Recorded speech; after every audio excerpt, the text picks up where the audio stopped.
এবার Rahela Begum academic coach ম্যামকেও টাকা খাইয়ে তার দলে নিয়ে নিবে আগামী পর্বে। বিস্তারিত জানতে সম্পূর্ণ ভিডিওটি দেখতে থাকুন। আসসালামু আলাইকুম প্রিয় দর্শক, সবার কি অবস্থা? হাজির হয়ে গেলাম দীপ্ত টিভির নিবেদিত মাশরাফি জুনিয়র নাটকের 1020তম পর্বে কী সব ঘটতে চলছে তার অগ্রিম খবর নিয়ে। এই পর্বটিকেও মিস করবেন না, কারণ এই পর্বে আপনারা দেখতে পারবেন এবার রাহেলা বেগমকে দেখা যাবে সে ওখানের যে একাডেমিক কোচ ম্যাম রয়েছে তাকে তার অফিসে ডাকবে, এবং যখন একাডেমিক কোচ ম্যাম তার অফিসে আসবে তখন রাহেলা বেগম বলবে তোমাকে ছোট্ট একটা মিথ্যা কথা বলতে হবে। তখন একাডেমিক কোচ ম্যাম বলবে কি মিথ্যা কথা?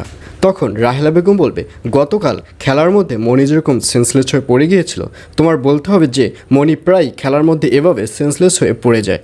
আর এই কথা শুনে একাডেমিক কোচ ম্যাম বলবে ম্যাম এটা আপনি কোন ধরনের কথা বলছেন? মনি তো খেলার মধ্যে ওই একবারই সেন্সলেস হয়ে পড়ে গিয়েছে। এরপর আমার সাথে যখন টেস্টের খেলা খেলে এবং যখন আমার একাডেমিতে বসে টেস্ট খেলা খেলে তখন তো কখনোই এভাবে সেন্সলেস হয়ে পড়ে যেতে দেখিনি। আর এইসব কথা শুনে রাহেলা বেগম রেগে যাবে। রাহেলা বেগম বলবে আচ্ছা তোমাকে যে মাসের পর মাস টাকা দিয়ে এভাবে চাকরি দিয়ে রেখেছি, এটা কে রেখেছে? এটা কি মনি রেখেছে না আমি রেখেছি? তখন একাডেমিক কোচ ম্যাম বলবে জি ম্যাম আপনিই তো টাকা দিয়ে রেখেছেন।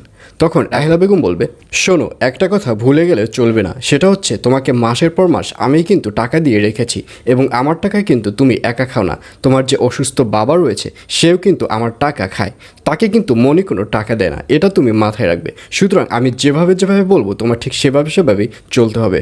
আর এইসব কথা শুনে একাডেমিক কোচ ম্যামকে হ্যাঁ বলতে দেখা যাবে। আর অন্যদিকে রুনা ম্যামকে দেখা যাবে সে সবসময় দরবেশ বাবার কথা মতো মাটিতে বসবে এবং সবসময় ডাল এবং রুটি খাবে। আর এই ব্যাপারটি খেয়াল করবে ওখানের সীতারা বলবে কি ব্যাপার রুনা, কদিন ধরেই দেখছি তোমার মধ্যে অনেক চেঞ্জ, তুমি মাটিতে বসে থাকো এবং ডাল রুটি ছাড়া আর কিছুই খাও না, কি হয়েছে তোমার?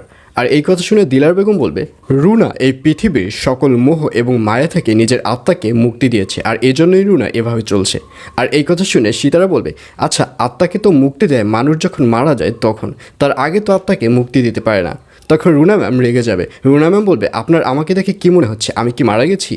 আর অন্যদিকে সাগরকে দেখা যাবে তার সেন্স ফিরবেই না, এবং এক পর্যায়ে সাগরের মা রীতিমতো তুতুলকে থ্রেট করবে। সাগরের মা বলবে আমার ছেলে সাগরের যদি সেন্স না ফেরে তাহলে তোমাদের সবাইকে আমি জেলের ভাত খাওয়াবো। এইসব বলতে দেখা যাবে সাগরের মাকে। আর এছাড়াও থাকবে আরও আশ্চর্য সকল ঘটনা। সুতরাং সবাইকে মাশরাফি জুনিয়র নাটকের আগামী পর্ব দেখার আমন্ত্রণ রইল।